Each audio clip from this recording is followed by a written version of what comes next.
to have the companies as well as sustainable, so we can continue sustaining, but we bridge in different resources. That's wonderful. Well, because I am into foundation work myself, I am a volunteer for the Philippine Retirement Incorporated.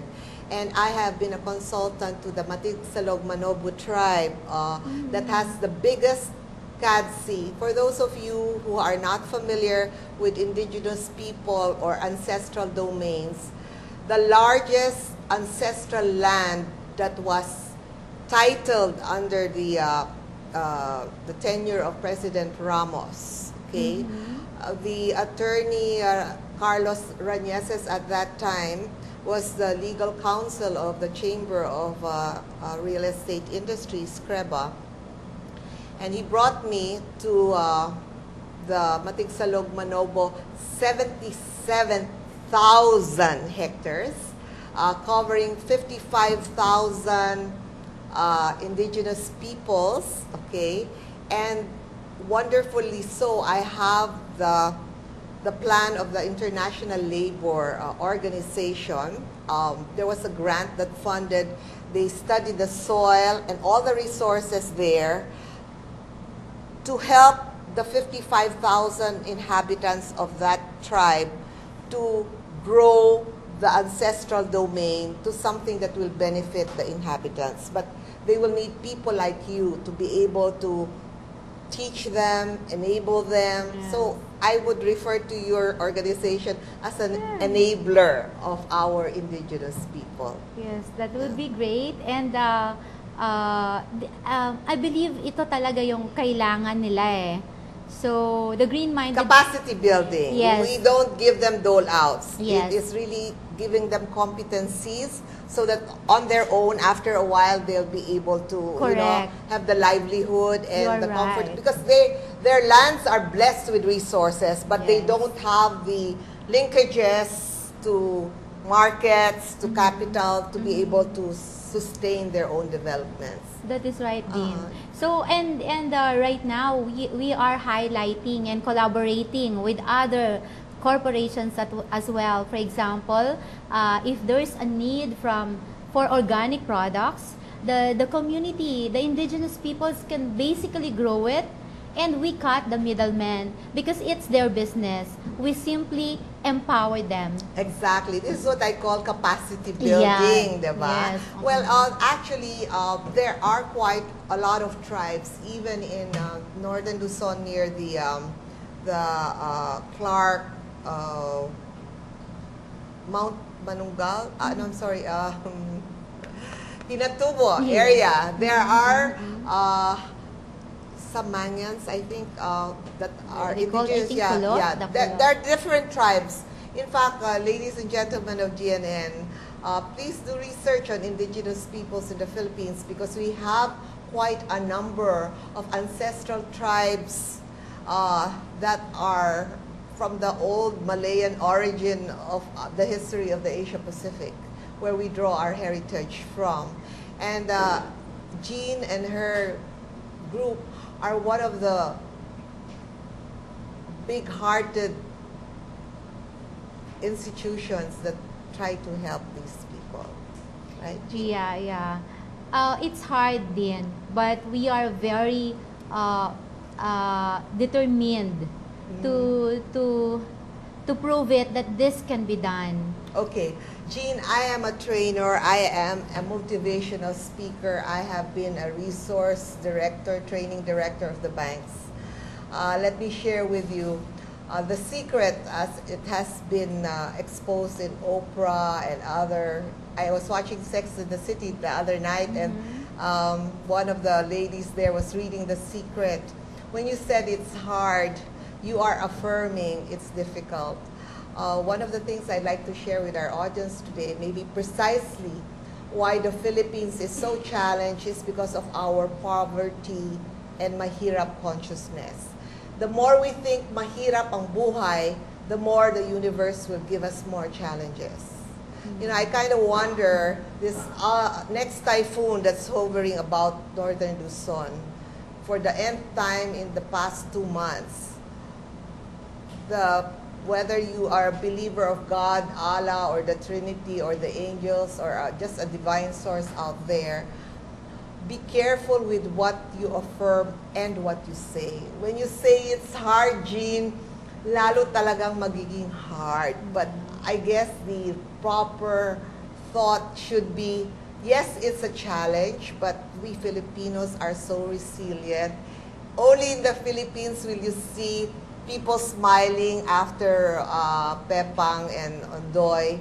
The Indonesians had a earthquake, and you can see the grief in their faces. Pero tayo hindi, nakangiti pa tayo at kumakaway pa sa ano, no? So, if that's a lesson that our viewers can learn today, please be careful with what you allow to stay in your mind, and more important, what you say. When you say it is hard, the universe will make it harder for you. But if you say, where we're getting there, we're getting better, we're helping, we're getting more help, try to put everything on a positive perspective, and miracles will happen, Jean. Because, I mean, for an accountant as pretty as you are, and the energy you radiate is really so pleasant. I wish you were here to experience Jean's smile. You know, she doesn't look like your typical accountant or community developer. I mean, may your tribe increase. Can you clone yourself, Jean, and go to all those provinces that you said, so to personally mentor our small, medium enterprise businessmen on how to use mind your own business. Oh, wow. Coming that from you, Dean. What else could someone ask for? No? How did you come out with that cute name, Mind Your Own Business?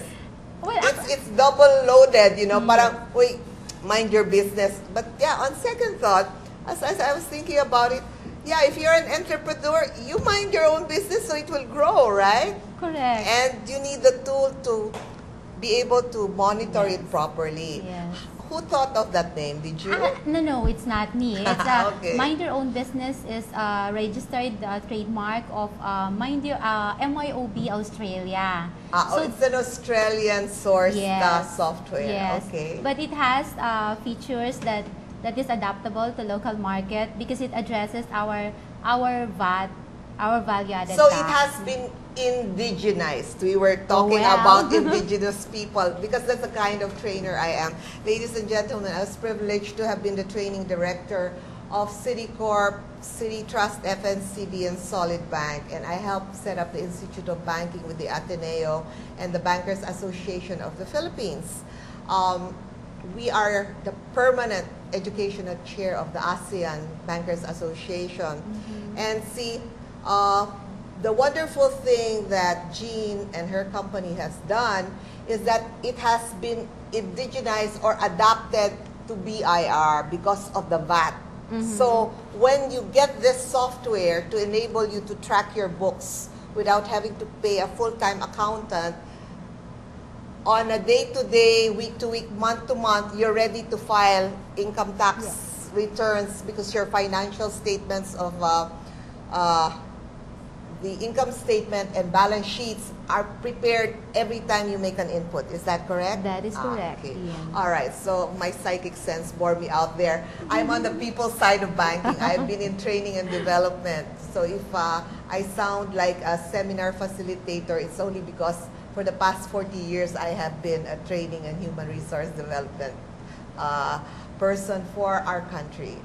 Okay, so Jean, definitely we'll have to invite you once again. But going back to green-minded, aside from enabling people, what else do you do for indigenous people in green-minded? Okay, for green-minded, since we call ourselves business clinic, and we are envisioning as well that in every places in the country there will be green-minded allies. So it could be a corporation or it could be an individual who wanted to share their talent so that others would benefit from that by simply spending a little of their time. And so you're looking for volunteers? Yes, Yes, but the approach is social entrepreneurship, so it's not a Can totally you explain to volunteer. our audience, since I haven't been given the 5 minutes to go sign yet, can you explain to our Global News Network audience What is a social what it is? entrepreneurship? Yes. Okay. Social entrepreneurship is doing business while you addresses some social problems. So when Social concerns. social concerns. Okay, from Okay. now on, audience and Jean, please take away that PROBLEM word or even with the S out of your consciousness. Kasi Okay. every time you say that word, the universe becomes a will give problem. you more Wow. problems. Okay? Okay. But if you say it's an issue, a challenge, a difficulty, a concern, then the universe is a little bit kinder and they won't send you as much. Okay, I love that, Dean. So I wrote it here. It's a social concerns and it's a social problems. Oh, I'm sorry. It's a social It's issues. all right. It takes time to acquire the habit, 100 days. Okay. Yeah. So it's like, for an example, in the indigenous communities, what are the social concerns that it's being addressed by simply helping them being economically free through a business operation, which all resources are there, no? An example of which is peace and order. Saan ba nanggagaling yung problema or ang issues about it? Yes. Concerns about it. Well, we know that Livelihood. yes, Give yes. them a source of income And to support themselves. Yeah. Decent living. And then food security. Yes. Okay.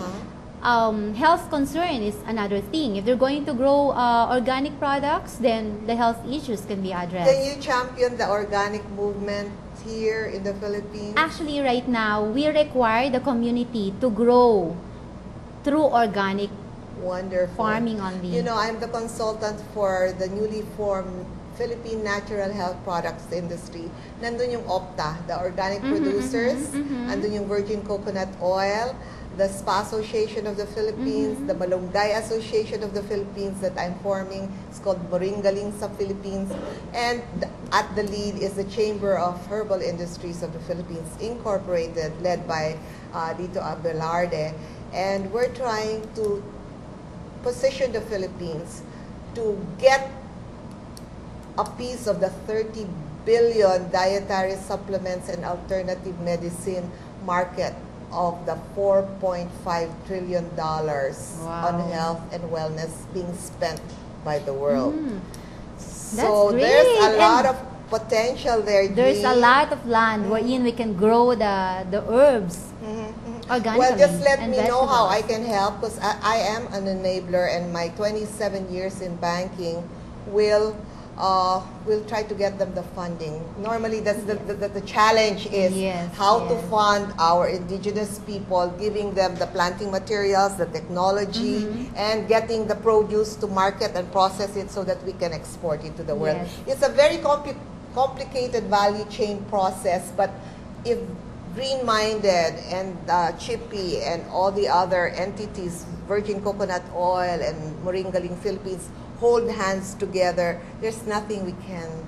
Yeah, let's have a blood compact din. Oh yes. Well, we have 3 minutes to go. Definitely, Jean, we'd love to have you here again to talk about your other interests and advocacies. Jean has a Soup of the day. Soup of the day. Now, is that something I eat? Can you share a little thing about yes. your soup kitchen Soup of the before day. we go? Yeah, actually, Soup of the Day, we have a partnership with Xavier University, Cagayan de Oro, in Cagayan. That's Ateneo, why, that's the Ateneo. Jesuit Yes. institution. That's yeah. why most of the time I'm there. It's within the advocacy of all the things that we're discussing. We are helping the school or the university to hone a new breed of social entrepreneurs. Wonderful. Yeah, the soup kitchens are so popular in the States. Jean, I have to let go of you now. We will invite you at a future time. Would you like to say goodbye to our audience as we Okay. end this segment? Yes. Thank you for viewing. And I would like to encourage everyone and inspire them that you, at your own home or doing business, you can help these people who are far from us. But how do they get in touch with you?